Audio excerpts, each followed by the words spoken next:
In a stunning series of moves, President Trump's return to the White House has triggered unprecedented changes across the federal government.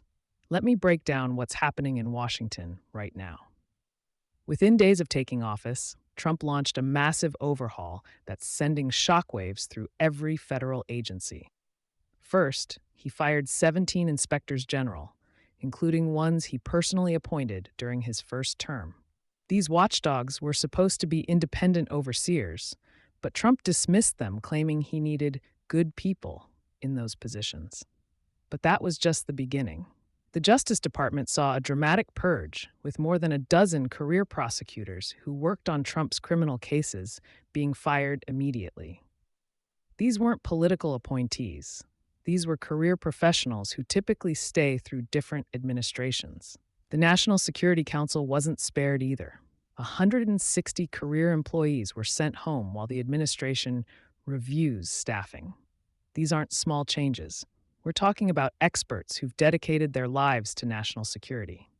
At the State Department, senior career diplomats were forced out, disrupting decades of diplomatic experience. The foreign aid situation is particularly concerning.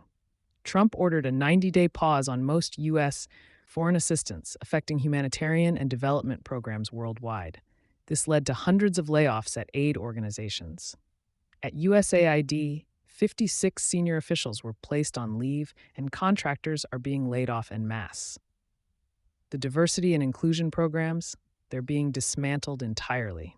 Trump's executive order is ending affirmative action in federal contracting, and all federal diversity staff are being put on paid leave before eventual layoffs.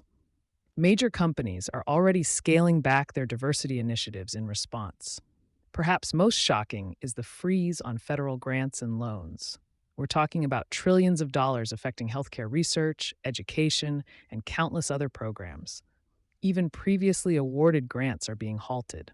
The administration calls it stopping Marxist equity and social engineering, but critics say it's illegal since Congress authorized this funding. Even the National Labor Relations Board wasn't immune.